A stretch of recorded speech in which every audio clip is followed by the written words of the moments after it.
보시죠. 대한야요 빌바 도마야다시유 대한야요 빌바 도마야다시유. 지금 보고도 자료가 있는데 무슨 뜻인지 알아요? 갑자기 이상한 부유가 있다. 우리 앞으로 저 민수 형제 뭐 유학 계획이 있어서 새로 올 예정인 단지하고 하셨는데 갑자기 이상한 소리를 해서 무슨 소리인가? 예수님의 12제자 이름의 첫 글자입니다. 대한야요 빌바 도마야다시유. 베드로, 안드레, 야고보, 요한, 빌립, 바볼로메까지 여섯 분을 공부했고 오늘은 이제 도마야다시유 후반부로 들어가서 첫 번째 누구죠? 도마야다시유. 그러니까 도마가 도마 이름이 아니고 도는 도마, 나는 나한테. 그렇죠? 네, 오늘 일곱 번째 제자 도마에 대해서 공부를 하겠습니다. 먼저 말씀 봅니다. 요한복음 20장 24절에서 29절까지 보겠습니다. 요한복음 20장 24절에서 29절까지. 요한복음 20장 24절에서 29절.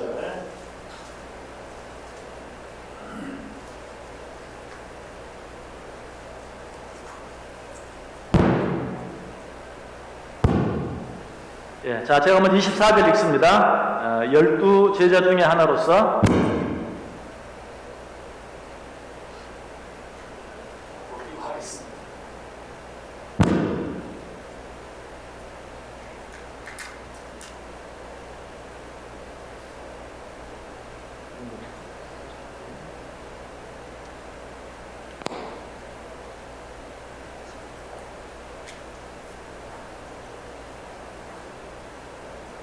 하나, 둘.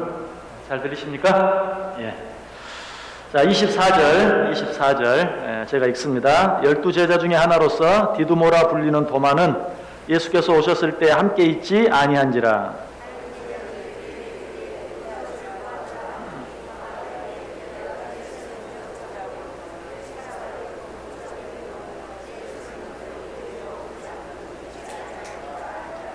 여드레를 지나서 제자들이 다시 집 안에 있을 때에 도마도 함께 있고 문들이 닫혔는데 예수께서 오사 가운데 서서 이르시되 너희에게 평강이 있을지어다 하시고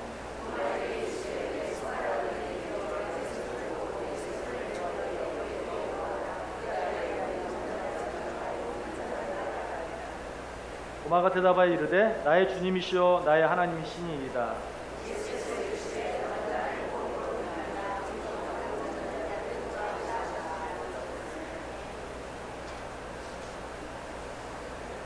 자, 1번 문제 보겠습니다. 1번 문제. 우리 같이 1번 문제 한 목소리로 읽습니다. 도마가 가졌던 또 다른 이름은 무엇이었으며 그 이름의 의미는 무엇입니까? 자, 도마가 가졌던 또 다른 이름. 자, 요한복음 21장 2절. 해보시기 바랍니다. 요한복음 21장 2절. 찾았습니까? 우리 같이 읽습니다. 시몬 베드로와 디두모라 하는 도마와 갈릴리 가나 사람 나다나엘과 세베대의 아들들과 또 다른 제자 둘이 함께 있더니. 아멘. 자, 여기 보면 도마에 또 다른 이름이 나오죠. 무엇이죠? 디두모라는 이름이 나옵니다. 디두모라는 이름과 도마라는 이름은 어떻게 다른가? 이 디두모라는 이름은 헬라어예요. 디두모라는 이름은 헬라어고 도마, 우리가 잘 알고 있는 도마라는 이름은 아람어입니다. 단순히 그냥 발음만 다른 거예요. 헬라어 발음과 아람어 발음이 다른 것이고 뜻은 똑같아요. 그러면 도마라는 이름, 디두모라는 이름의 뜻은 무엇인가? 혹시 아는 분 계십니까? 쌍둥이라는 뜻입니다. 디두모, 도마라는 이 이름의 뜻은 쌍둥이라는 그런 뜻이에요. 그래서 정확한 어떤 다른 근거는 없는데 이 이름을 가지고 도마는 쌍둥이였을 것이다 라고 이렇게 진작을 합니다. 그런데 심리학적으로 이 쌍둥이, 혹시 여러분 가운데 혹시 쌍둥이 계십니까? 쌍둥이 있구나.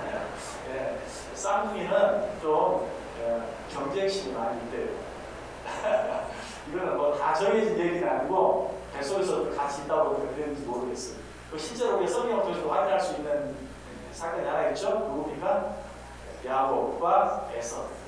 야곱이 뒤에 나오죠. 우리 둘이 누가 동생이에요? 네, 동생. 내가 조금 일찍 나왔으면 하는 그런 마음 한 번도 없어요? 몇 분만 일찍 나왔으면 내가 어디 되는데. 오늘 택시는 또 싹비고. 예. 아무튼 그런 생각 한 번쯤 해보게 되죠. 몇 분 먼저 나왔으면 내가 어디 됐을 텐데 하는 그런 생각. 예, 야곱이 그랬잖아요. 그래서 나오면서 형의 발등꿈치를 잡고 나오는 그런 마음. 그래서 경쟁심이 있다. 그래서 도마도 여러 가지 사건들을 통해 볼 때 그런 심리, 그런 마음들이 더 많았던 것 같아. 이것도 역시 어때요? 현대 사람들이 추측이죠. 왜 사람들에게 그런 마음이 남들보다 더 있다라는 그런 통계를 가지고 도마에도 그런 마음이 있었을 것이다. 그래서 도마가 행한 여러 가지 행동들의 근거를 여기에서 찾기도 합니다. 자, 어쨌든 도마에게는 디두모라는 그런 헬라어 이름도 있고 또 도마라는 아람어 이름도 있고 그 이름의 뜻은 쌍둥이였는데 쌍둥이가 아닌데 쌍둥이라고 이름을 붙일 리가 없겠죠. 그래서 도마는 성경에서 그 근거를 찾을 수는 없지만 쌍둥이였을 것이다 라고 생각합니다. 이것이 도마에 대한 일반적인 그런 내용이고요. 자, 2번 문제 보겠습니다. 문제 같이 읽습니다. 요한복음 11장 11절에서 16절까지의 말씀을 읽고 디두모 도마가 가졌던 인격과 성격에 대해 이야기해 봅시다. 자, 요한복음 11장 해보십시오. 요한복음 11장 11절에서 16절까지. 요한복음 11장 11절에서 16절까지. 역시 한 절씩 교도합니다. 제가 11절 읽습니다. 이 말씀을 하신 후에 또 이르시되 우리 친구 나사로가 잠들었도다. 그러나 내가 깨우러 가노라. 예수는 그의 죽음을 가리켜 말씀하신 것이라 그들은 잠들어 쉬는 것을 가리켜 말씀하시는 줄 생각하는지라. 내가 거기 있지 아니한 것을 너희를 위하여 기뻐하노니 이는 너희로 믿게 하게 하리라. 그러나 그에게로 가자 하시니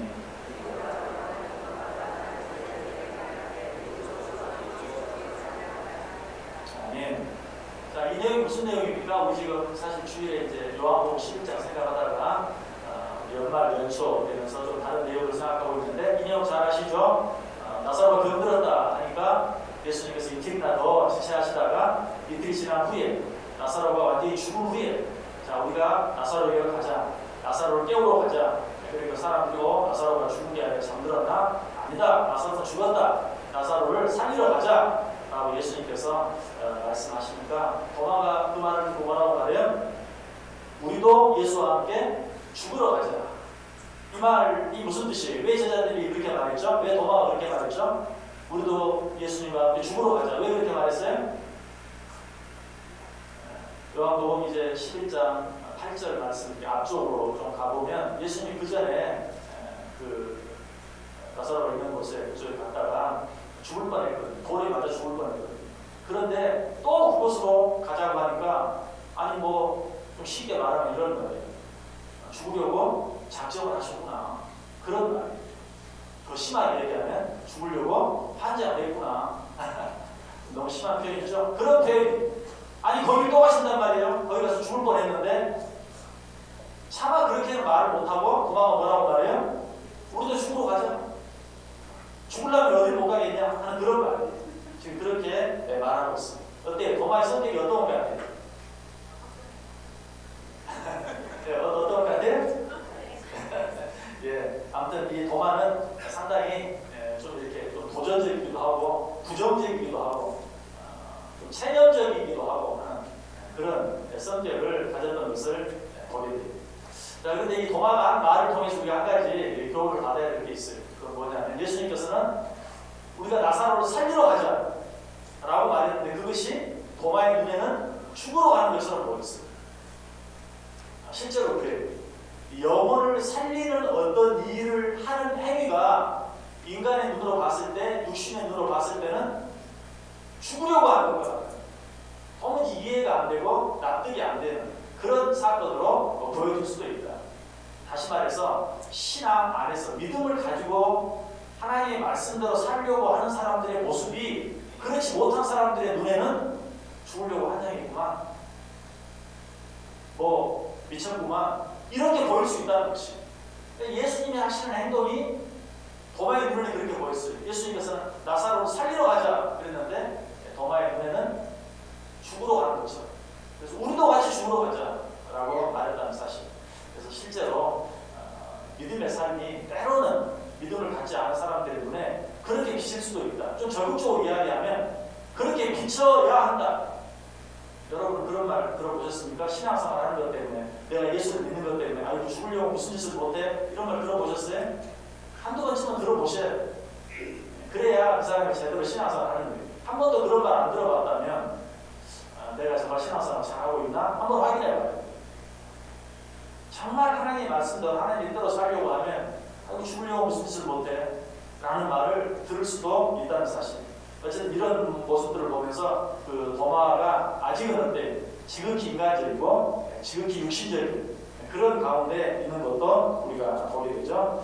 자, 성경 한번 찾아보세요. 마가복음 8장 35절. 마가복음 8장 35절.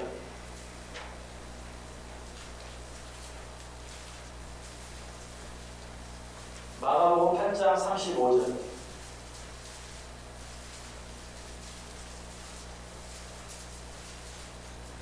자, 우리 다 같이 한 목소리로 읽어볼까요? 누구든지 자기 목숨을 구원하고자 하면 잃을 것이요, 누구든지 나와 복음을 위하여 자기 목숨을 잃으면 구원할까. 아멘.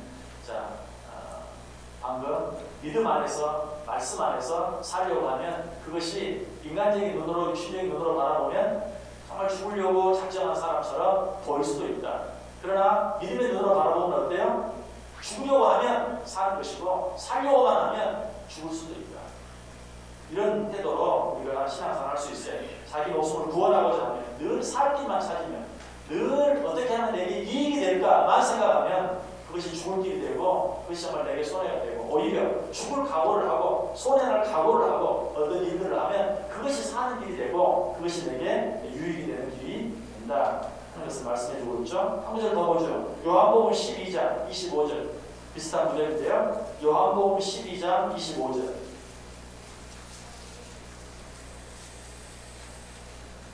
요한복음 12장 25절. 자, 같이 읽습니다. 자기의 생명을 사랑하는 자는 잃어버릴 것이요, 이 세상에서 자기의 생명을 미워하는 자는 영생하도록 보전할까. 아멘. 똑같은 말씀이죠. 자기 생명을 사랑하는 자, 어떻게 하면 내가 좀 더 소리나지 아니하고 잘 살 수 있을까만 생각하는 사람은 오히려 그 생명을 잃게 될 것이다. 그러나 일상에서 자기의 생명을 미워하는 자, 죽어도 좋다, 소리나도 좋다 라고 살아가는 자가 오히려 영생하도록 보존될 것이다. 예. 실제로 정말 우리가 믿음 안에 살아갈 때 소리나는 것 같은 길이 우리에게 이익이 되고 죽을 것 같은 길이 진정한 생명의 길이 될 수 있다. 반대로 육신적으로만 생각하면 정말 살 길처럼 보이지만 그것이 죽을 길이 될 수도 있고, 정말 그 길이 내게 유익이 될 것 같지만 그러나 실제로는 손해가 되는 길도 있을 수 있다. 그러므로 늘 정말 영안, 우리의 늘 영안을 밝혀야 돼. 영안은 다른 게 아니에요. 말씀의 관점에서, 하나님의 말씀의 관점에서 모든 것을 생각하고 판단하고 결정, 그것이 바로 영안입니다. 자, 3번 문제 보겠습니다. 3번 문제 같이 있습니다. 도마에 관한 두 번째 기록이라고 할 수 있는 요한복음 14장 1절에서 7절까지의 말씀을 통해 알 수 있는 또 한 가지 도마의 특징은 무엇이며 그것을 통해 얻을 수 있는 교훈은 무엇입니까? 자, 도마에 관한 두 번째 기록이라고 할 수 있는 요한복음 14장 1절에서 7절까지 찾으셨습니까? 요한복음 14장 1절에서 7절까지. 자, 역시 한 절씩 교독합니다. 1절 제가 있습니다. 너희는 마음에 의심하지 말라. 하나님을 믿으니 또 나를 믿어라.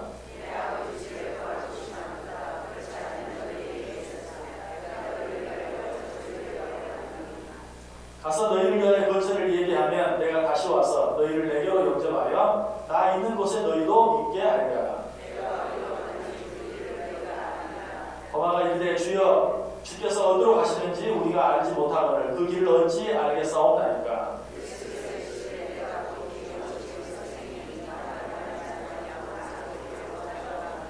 7절 같이 있습니다. 너희가 나를 알았더라면 내 아버지도 알았으리로다. 이제부터는 너희가 그를 알았고 또 보았느니라. 아멘.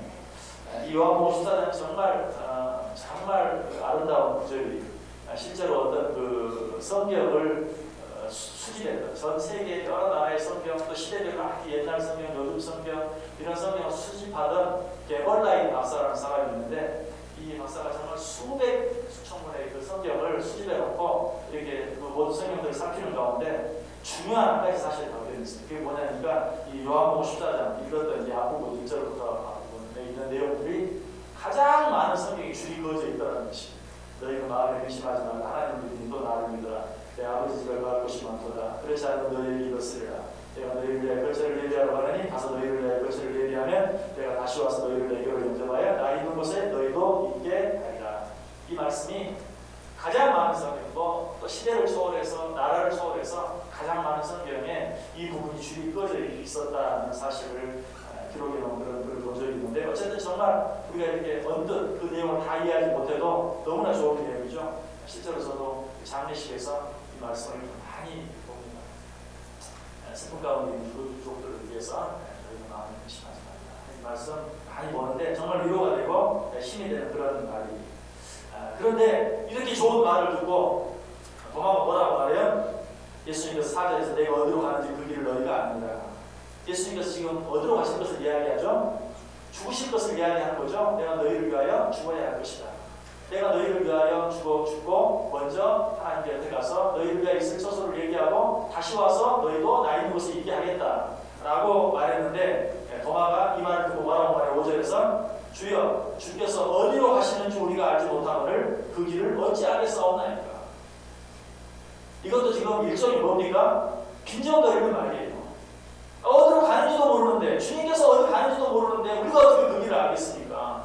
또 이 말을 다른 말로 하면 아니 어디로 가시는지 정확히 얘기나 해주시고 뭐 하실 일이죠. 어디로 간다고 말도 안 하고 내가 가는 길을 너희도 알리라. 우리가 어떻게 그걸 알겠습니까? 라고 빈정거리 어떻게 보면 좀 따지는 그런 모습을 보게 됩니다. 여기서도 역시 도마의 성격을 또 한번 보게 되는데 어떻게 보면 도마는 아주 좋게 이야기하면 솔직하다. 마음속에 느끼는 것을 아무튼 그대로 이야기해 솔직한 그런 성격의 소유자다라고 말할 수도 있고 부정적으로 말하면 방금 얘기한 것처럼 빈정거리기를 좋아하고 또 따지기를 좋아하는 그런 성격의 소유자였던 것을 보게 됩니다. 그러나 어쨌든 도마가 이렇게 반응함으로 말미암아서 바로 그 다음 구절에 우리가 아는 너무나 유명한 성경 구절 너무나 놀라운 어떤 그런 진리의 말씀이 6절에 나오죠. 6절 같이 한번 읽어볼까요? 예수께서 이르시되 내가 곧 길이요 진리요 생명이니 나로 말미암지 않고는 아버지께로 올 자가 없느니라. 도마가 잘했다고 말할 수는 없어요.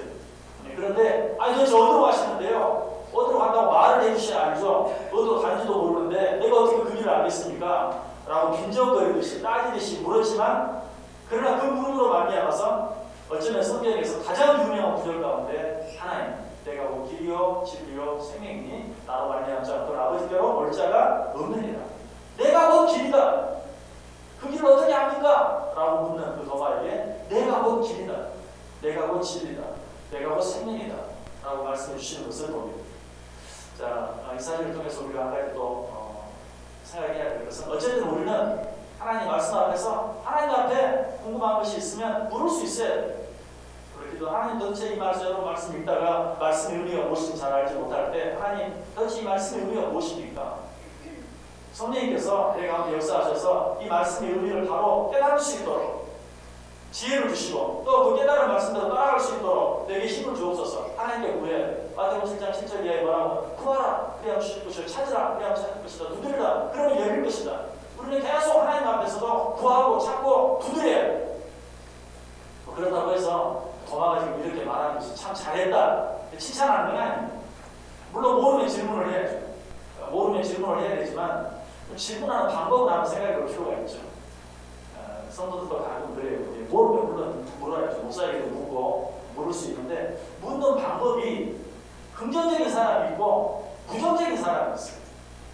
어떤 꼭 물어도 꼭 교회에서 그렇게 해야 되나요? 그렇게 할 필요가 있나요? 이런 식으로 부정적으로 어떤 부정적인 답을 찾기 위해서 묻는 사람처럼 묻는 사람이 있고 정말 긍정적으로 잘 알지 못해서 어떻게 하면 좋을까? 정말 그것을 찾기를 원하는 마음으로 또 질문하는 사람이 있어요.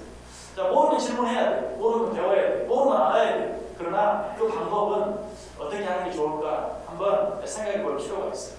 어쨌든 또 이것을 통해서 우리는 주님의 마음 그리고 우리를 향한 하나님의 마음도 알게 돼요. 저 같으면 아마 도마를 먼저 한 번쯤은 생각을 했을 것 같아요. 너는 말을 그따위로밖에 못하냐? 너는 말을 그따위로밖에 못하냐? 지난번에도 그러더니 우리도 죽으러 가자. 아니 뭐 내가 나사로 살러 가라는데 아니 우리도 같이 죽으러 가자. 죽으려고 뭘 못해? 너는 뭐 말을 그렇게 못하냐라고 한마디 했을 텐데 오늘도 마찬가지인데 예수님 그러지 않고 어때요? 내가 길이요 진리요 생명이다. 나로 말미암아 자는 아버지께로 올 자가 없느니라. 참 인간적으로 싸가지 없이 질문하는 제자에게 예수님은 너무나 멋진 답을 참 예수님 얼마나 우리를 사랑하시는지 그 예수님의 긍휼하심, 하나님의 긍휼하심, 주님의 마음 이런 것들을 우리가 보게 돼요. 그래서 우리는 정말 주님 앞에 항상 이렇게 어쨌든 나갈 수 있어요. 그렇지만 도마의 모습을 보면서 가능하면 좀 더 잘 할 수 있다면 얼마나 좋겠는가. 누가복음 22장 22절에 보면 가룟유다 이야기가 나오죠. 인자는 이미 작정된 대로 가거니와 그를 파는 그 사람에게는 화가 있을 거다. 도마는 어쨌든 질문해서 답을 찾기는 했는데 그러나 그렇게 늘 따지듯이 그렇게 질문한 것에 대해서 나중에 몰라요. 어떤 책임을 져야 될지 알지 못해요. 하나님 앞에 가면 주님이 그렇게 말할지 못해요. 너 때문에 참 속 많이 썩었다. 네가 얼마나 내 마음을 많이 아프게 할 줄 아느냐라고 한마디 들을지도 몰라요. 항상 진리를 갈구하는 그런 구도자들이 구하고 찾고 두드리는 그런 삶을 살 때 할 수 있으면 어때요? 긍정적이고 적극적이고 부정적이고 소극적인 그런 태도가 아니라 긍정적이고 적극적인 그런 태도를 가지고 우리가 말씀을 읽기도 하고 듣기도 하고 배우는 그런 마음이 우리에게 있어요. 자, 이런 도마의 태도와 우리가 베드로의 태도를 한번 비교해 볼 수 있어요. 베드로도 참 성격이 급한 사람인데 어떻게 보면 도마에 비하면 베드로는 참 괜찮은 사람입니다. 자, 성경 한번 찾아보세요. 요한복음 13장 36절. 요한복음 13장 36절. 요한복음 13장 36절. 다 같이 한 목소리로 읽습니다. 시몬 베드로가 이르되 주여 어디로 가시나이까? 예수께서 대답하시되 내가 가는 곳에 내가 지금은 따라올 수 없으나 후에는 따라오리라. 자, 이 베드로가 유명한 말 나오죠. 주여 어디로 가시나이까? 자, 이게 영화 제목으로 나왔었죠. 뭐죠? 포바니스. 주여 어디로 가시나이까? 아까 예수님께서 나사로를 깨우러 가자, 베다니로 가자라고 말했을 때 도마는 뭐라고 말했어요? 우리도 죽으러 가자. 또 예수님께서 내가 가는 길을 너희도 알리라 라고 말하니까 도마는 뭐라고 말했어요? 그 길이 어떤 길인지도 모르는데 우리가 어떻게 그 길을 따라가겠습니까? 라고 또 따지듯이 주님께 묻는 도마의 모습을 보게 되죠. 그러나 베드로는 뭐라고 말해요? 역시 예수님께서 내가 너희를 위해 죽어야겠다라는 것을 말씀하셨을 때 시몬 베드로가 주여 어디로 가시나이까? 얼마나 많이 틀려요. 그렇죠? 도마가 하는 말을 도마처럼 우리도 죽으러 가자라고 말한 것도 아니고 뭐 그 길을 알지 못하는데 우리가 어떻게 알겠습니까? 라고 그렇게 말하지도 않냐고 이해가 안 돼서 똑같이 이해가 안 되기는 마찬가지예요. 도마도 이해가 안 되고 베드로도 지금 예수님이 죽어야 한다는 말이 이해가 안 돼요. 그런데 베드로는 주여 어디로 가시나이까? 라고 묻는 그런 모습을 보여요. 여러분 마음 가운데 어떤 의심이 있거나 또 믿어지지 않는 것이 있거나 그러면 뭐 목사에게도 물을 수 있고 또 하나님께도 기도함으로써 정말 이 뜻을 깨닫게 해달라고 물을 수 있어요. 그렇지만 물을 때도 정말 내가 아둔하고 중에서 이것을 잘 깨닫지 못합니다. 깨달을 수 있는 지혜를 주옵소서. 베드로와 그런 마음, 그런 태도라면 훨씬 더 좋고 한 걸음 더 나아가서 이해되지 아니하지만 내가 어떻게 하나님의 뜻을 다 이해할 수 있겠습니까? 하나님의 뜻은 너무 높아서 나로서는 도무지 깨달을 수 없고 이해할 수 없습니다. 그저 믿고 따르겠습니다. 라고 할 수 있다면 틀림없이 더 좋을 거예요. 실제로 이제 도마가 나중에 다음 문제에 나오지만 도마가 예수님 부활하신 예수님을 만났을 때 도마가 뭐라고 말했죠? 나는 당신의 옆구리에 난 상자국에 내 손가락을 넣어보고 당신의 손에 난 못자국에 내 손가락을 넣어보지 않고는 믿을 수 없다. 그랬을 때 예수님이 뭐라고 말해요? 그래? 그러면 너 보고 믿지 못하는 자가 되지 말고 믿는 자가 되어라. 너 보고서라도 믿는 자가 되어라. 그리고 나서 한마디 덧붙이는 게 뭡니까? 하지만 보지 않고도 믿는 자가 더 복되다. 자, 여기서 우리가 신앙생활하는 어떤 단계를 볼 수 있습니다. 잘 모르면 묻고 따져서라도 기어이 알고 깨닫는다. 물론 그 태도도 나쁘지 않아요. 그러나 그보다 더 좋은 태도는 하나님께서 말씀하신 것이라면 설령 내가 이해되지 않아도 믿고 따르겠습니다. 이것이 분명 하나님께서 더 기뻐하시는 삶의 태도는 사람이 만들어 놓은 것이라면 묻고 따지고 이해하고 기어이 배우고 할 필요가 있어요. 그러나 하나님께서 말씀하신 것은 다 이해하지 못해도 알아서 따라가면 손해나지 않아요. 그래서 도마가 얘기했을 때도 내가 그 길을 어떻게 압니까? 라고 따지듯이 얘기했을 때도 예수님께서는 뭐라고 하래요? 내가 곧 길이다 진리다 생명이다. 그것은 내가 너희를 위해서 너희 죄를 위해 죽어야 했고 그것은 다시 한번 설명해 주는 게 아니라 단도직입적으로 말하는 거예요. 내가 곧 길이요 진리요 생명이다. 그저 나 바라보고 그저 나 믿고 그저 나 따라오면 된다. 그 말이죠. 내가 곧 길이요 진리요 생명이다. 그래서 여러분들 구도자적인 자세 나쁘지 않아요. 예수님과 책망하지 않았어요. 거절하지 않았어요. 너는 집에 가라 그렇게 말하지 않았어요. 거기에 대해서 나름대로 대답해주고 설명도 해주세요. 그러나 뭐라고 덧붙여요? 보지 않고 믿는 자가 더 복되다.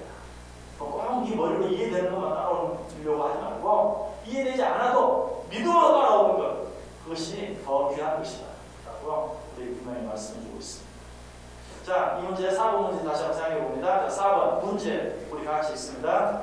디두모 도마 하면 제일 먼저 생각나는 사건은 무엇이며 그것을 통해 얻을 수 있는 교훈들은 무엇인지 오늘 본문을 중심으로 해서 토의해 봅시다. 자, 도마 하면 제일 먼저 생각나는 사건 벌써 지금 여러 번 얘기했는데 어떤 사건이죠? 부활하신 예수님을 만났을 때 믿지 못한 사건, 의심한 당신의 옆구리에 당신의 손바닥에 내가 내 손가락을 넣어보지 않고는 믿을 수 없다 라고 말하는 사건. 자, 25절 오늘 보면 25절에 나와있죠. 다른 제자들이 얘기했는데 우리가 주를 보았노라. 도마가 있는데 내가 그의 손에 못자국을 보면 내 손가락을 그 못자국에 넣으면 내 손을 그 옆구리에 넣어보지 않고는 믿지 아니하겠노라. 여기서도 믿지 못한다라고 말하지 않아요. 믿지 않겠다.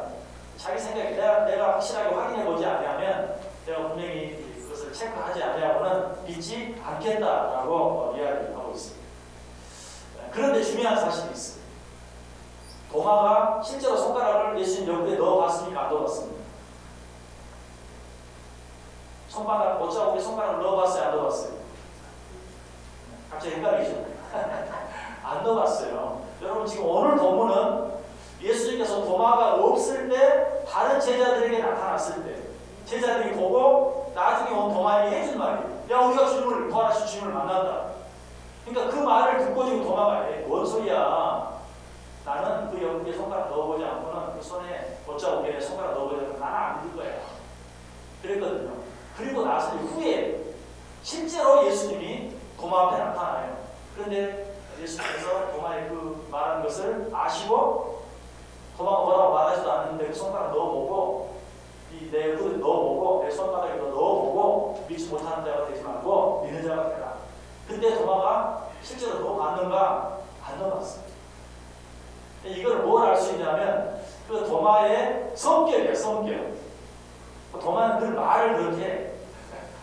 그러니까 실제로 정말 의심을 했다, 못 믿었다 그것보다도 도마의 말하는 성격이 그랬던 것을 거기서 알 수 있어요. 정말 도마가 의심이 많고 그랬다면 넣어봤겠죠. 그렇죠? 정말 넣어보고 했을 텐데 넣어보지 않았어요. 이따가 또 읽을 테니까 여기서는 그 정도 넘어가는데 아무튼 넣어보지 않았어요. 그래서 도마는 늘 말하는 표현이 우리도 죽으러 가자. 무슨 말이에요? 지금 어디로 간다고 말도 안 하고 우리 어디 가요? 그 길도 모르는데 우리 어디 가겠어요? 라고 말을 그렇게 하는 거예요. 나는 그 옆구리에 손가락 넣어보지 않고 난 안 믿는 거예요. 이 도마의 말하는 성격이 있어요. 그래서 우리는 또 한 가지 이제 우리 그걸 받을 수 있는 게 있다면 사람들도 때로는 좀 이렇게 이해를 할 필요가 있어요. 어떤 사람들 보면 참 말을 왜 저렇게 못하나 느낌이 들 때도 있어요. 말을 저렇게 해야 되나? 그런 생각이 들 때도 있는데 그래도 좀 자세히 그 사람이 정말 본심이 무엇인지를 한번 헤아려 볼 필요가 있어요. 어떻게 보면 참 말하는 것만 들으면 진짜 꼴보기 싫어요. 처음에 이뻐해 줄 수가 없어. 사랑할 때 사랑할 수가 없어요. 그런데 가만히 그래도 그 사람의 본성을 보면 그렇게 나쁜 사람이 아닌 것을 또 알게 될 때도 있어요. 여러분 그래 안 그래요? 그래 안 그래요? 동의 잘 못하시네. 도무지 그래도 용서가 안 되는 어떤 사람이 지금 여러분 보면서 생각이 난 거예요. 그래서 그 사람은 안 돼. 그 사람은 절대 안 돼. 이 동화를 보면 정말 표현하는 게 말할 때마다 그렇게 원하게 얘기하기도 하고 그러는데 나중에 예수님께서 그렇게 했을 때 손가락을 넣어보지 않고 그러나 정말 멋진 고백을 하거든요. 손가락을 넣어보라도 믿어라 라고 했는데 넣어보지 않고 참 멋진 고백을 있다 이거 볼게요. 어쨌든 이런 것을 보면서 우리가 사랑을 볼 때 그냥 겉으로 드러나는 모습만 가지고 너무 쉽게 정죄하거나 비판하거나 판단하는 그런 일을 행하지 않아요. 좀 깊이 생각할 필요도 있고 여러 번 볼 필요도 있고 좀 기다려줄 필요도 있고 또 이해하기 위해서 애를 써볼 필요도 있고 그런 마음들이 필요해요. 여러분 사실 어떤 사람을 10년 동안 봤다고 해도 그 사람의 진면목을 아직 모를 수도 있어요. 새로운 모습, 내가 전혀 알지 못했던 그런 모습을 다 이해하지 못할 수도 있어요. 어쨌든 자, 아까 오늘 본문 20장 6절 한번 읽어보세요. 20장 5절과 6절 한번 누가 한번 크게 읽어보세요.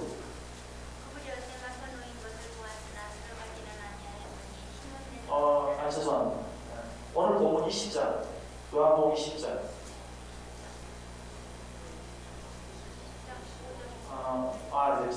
죄송합니다. 26절 죄송합니다.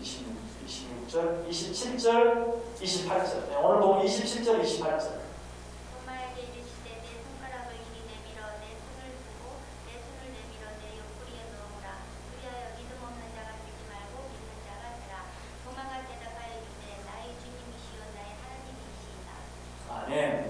자, 거기서 도마가 손가락을 넣어보라, 넣어보고 믿는 자가 되라 라고 말했을 때 넣어보지 않고도 도마는 뭐라고 말했어요?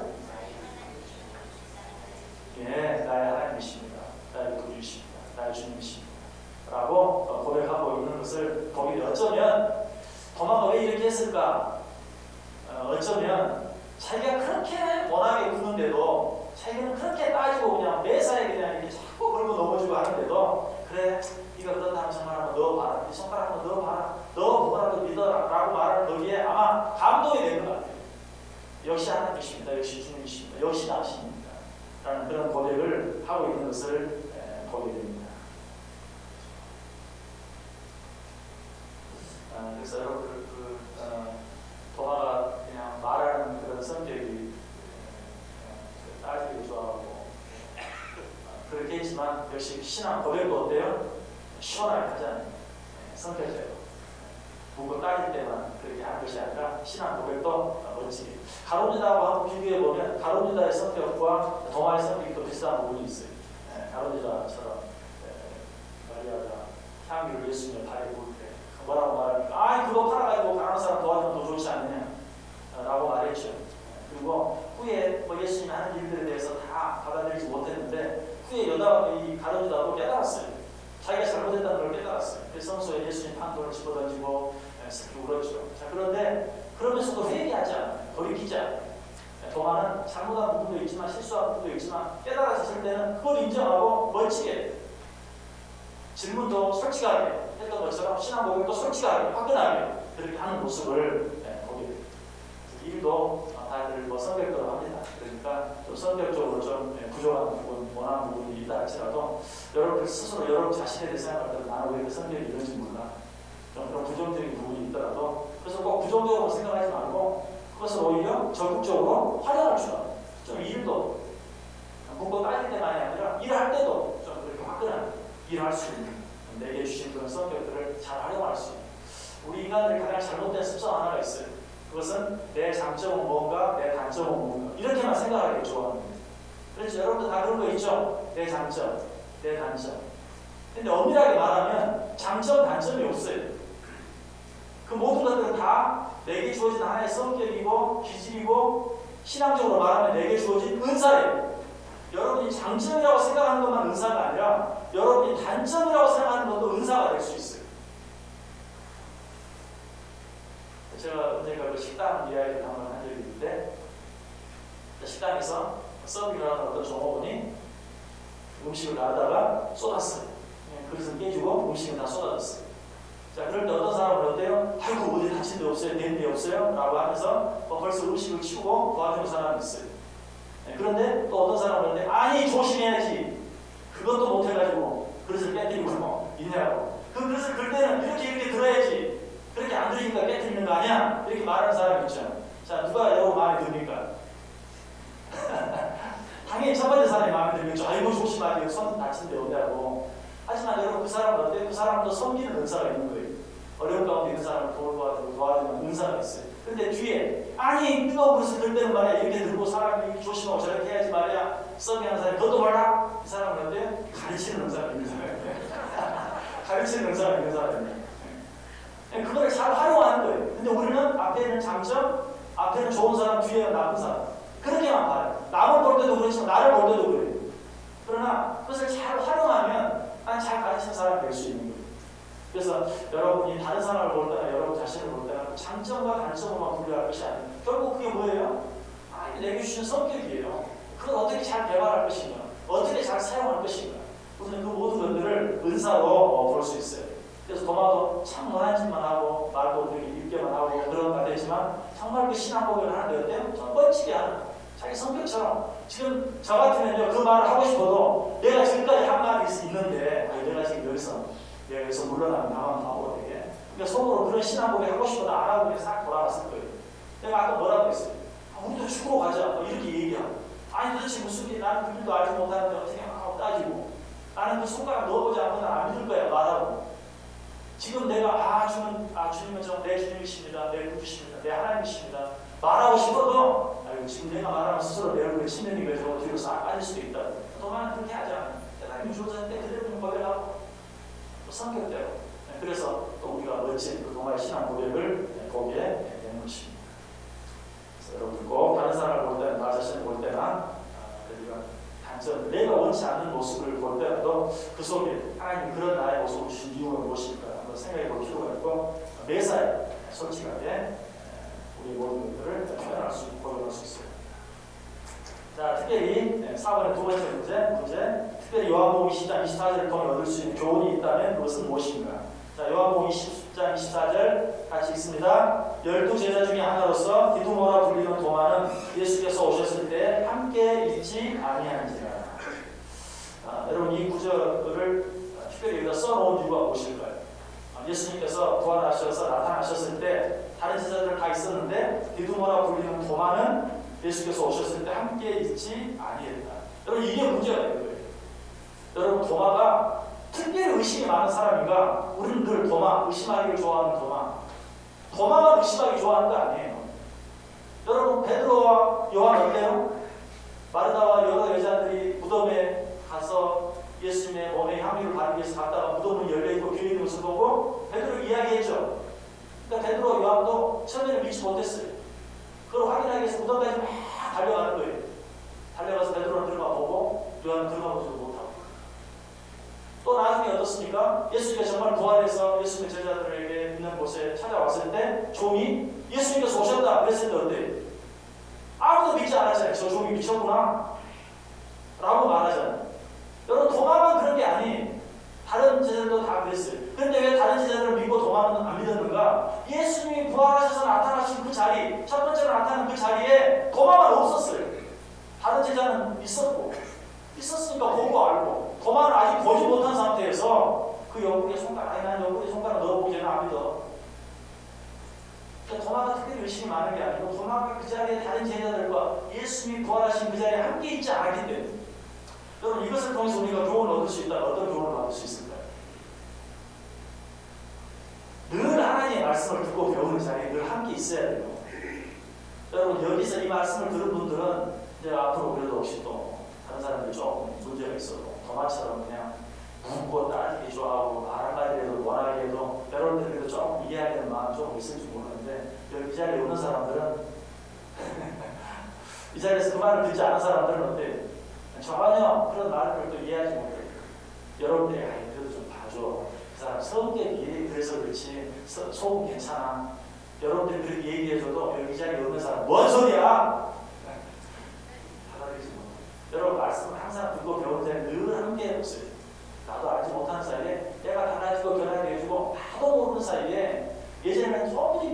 많은 것들이 믿어지고 예전에는 도무지 받아들이지 못하던 것들이 받아들여지고 하는 그런 일들이 생겨져요. 믿음을 어디서 나와요? 그림에서 하는 것이.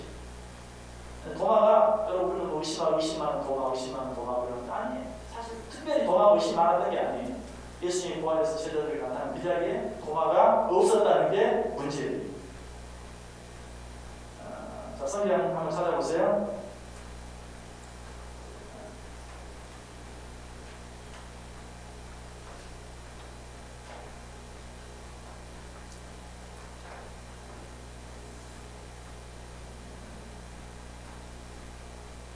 누가복음 24장.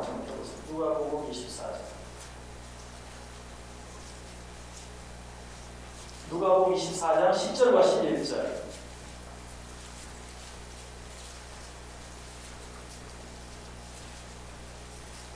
누가복음 24장 10절과 11절.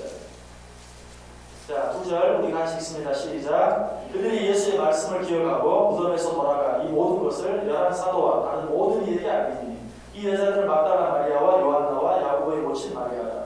또 그들과 함께 다른 여자들도 이것을 사도들에게 알리니라. 사도들은 그들의 말이 허탄한 듯이 들려 믿지 아니하나. 자, 믿었어요? 안 믿었어요? 도마뿐만 아니라 다른 모든 사도들도 믿지 않았다라고 이야기하고 있습니다. 그래서 도마가 그 자리에 함께 있지 아니함으로 말미암아서 믿지 못하는 것이다. 다른 성경들 한번 찾아보세요. 사도행전 1장 한번 펴보세요. 도마가 이때 깨달은 것이 많았던 것 같아요. 그때 내가 다른 사람들과 함께 있었으면 내가 그런 멍청한 소리는 하지 않았을 건데 참 내가 그때 같이 있지 못해가지고 막 옆구리에 손가락을 넣어보지 않고 정말 우리도 그래서 그 내용을 모르는 사람이 없잖아요. 그죠? 그때 도마가 같이 다른 제자들과 함께 있었기만 했더라도 그런 말을 하지 않았을 텐데 그래서 깨닫고 아마 그 뒤로는 제자들이 있는 곳에는 아마 열심히 따라다니던 거예요. 사도행전 1장 12절 13절 14절까지 사도행전 1장 12절에서 14절까지 같이 읽습니다. 제자들이 감람원이라 하는 산으로부터 예루살렘에 돌아오니 이 산은 예루살렘에서 가까워 안식일에 가기 알맞은 길이라.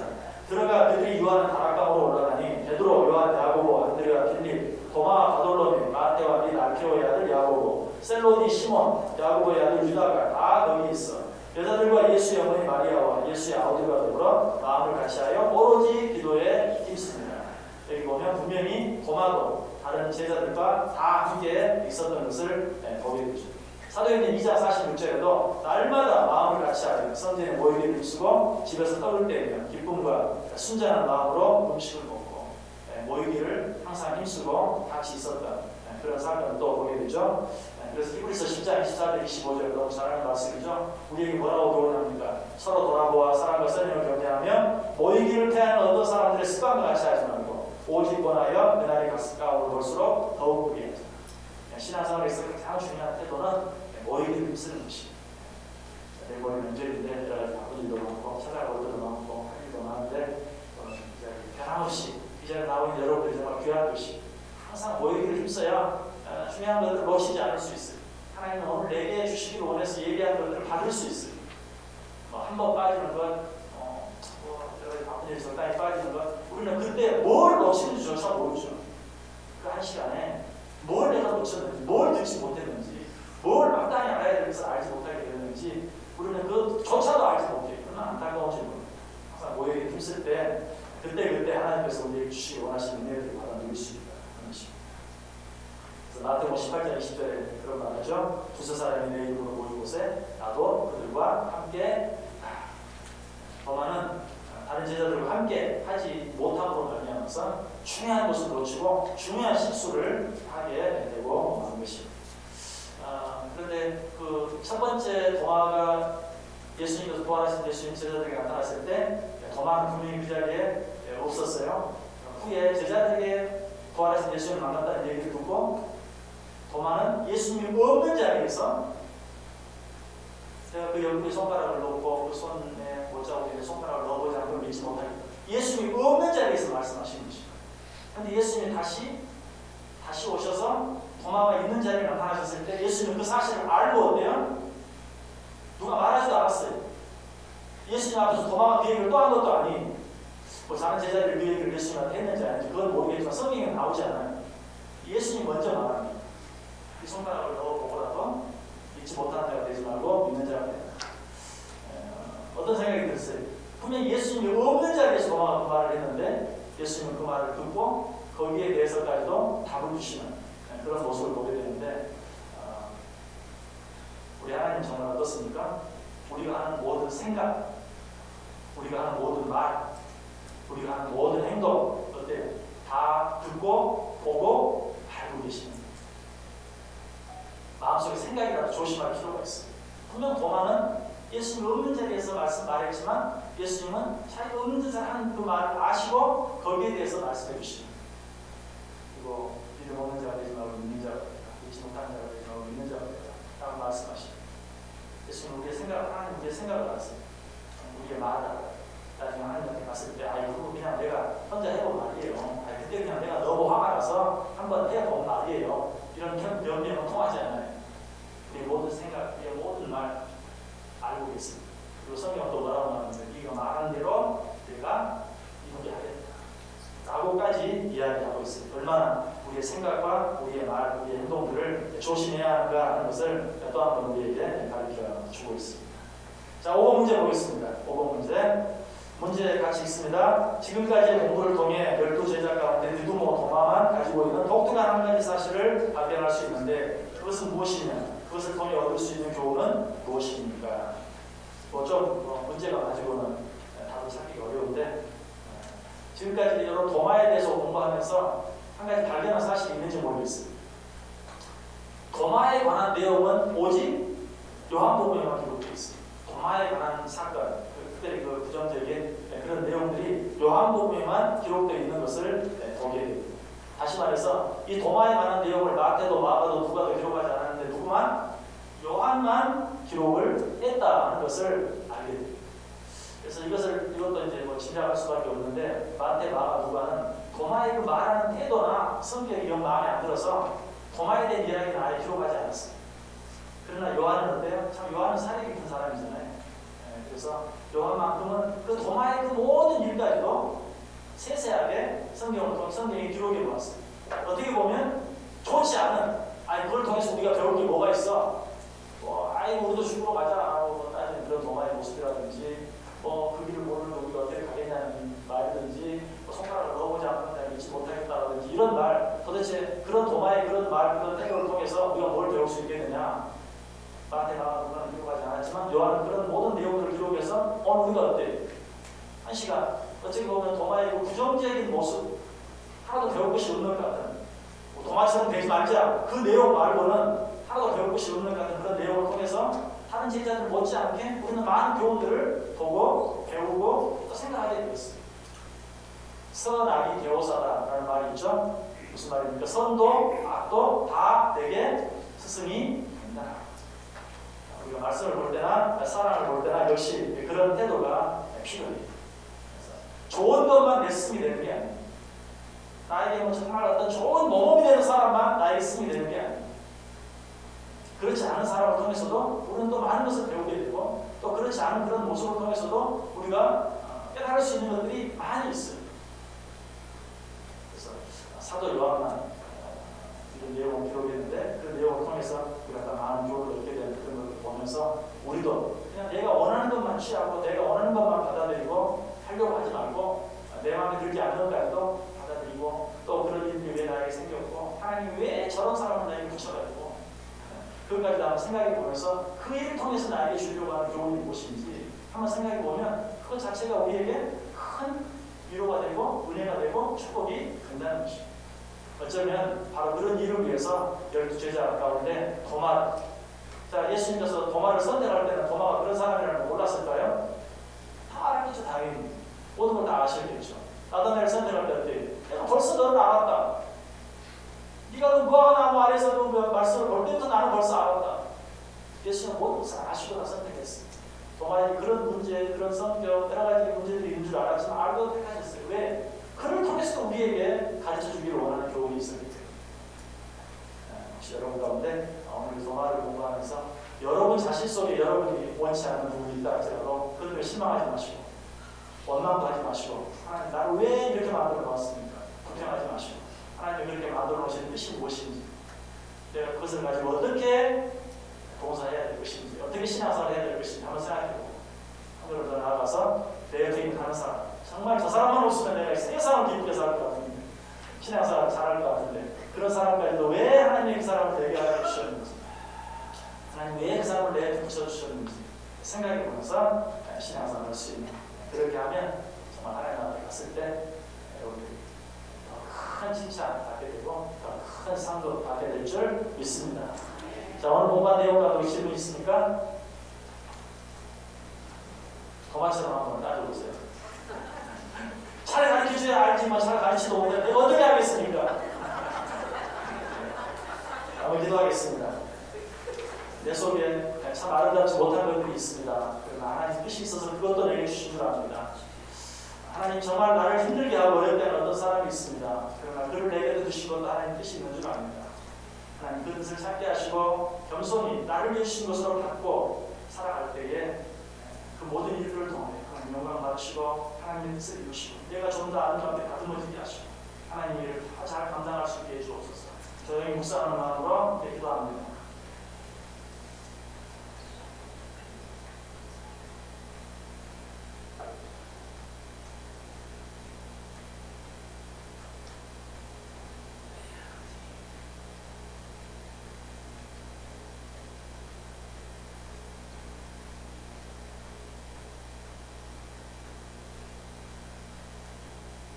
사랑과 은혜가 풍성하신 하나님 감사합니다. 오늘도 도마를 통해서 나를 또 한 번 보게 하시니 감사합니다. 하나님께서 주신 모든 것, 나를 사랑하셔서 주신 하나님의 은사, 하나님의 선물인 줄 알고 모든 것을 감사함으로 받고 모든 하나님의 말씀에 순종하며 살아갈 때 이 땅을 살아가는 동안 하나님께서 나를 통해 이루어가기를 원하는 그 모든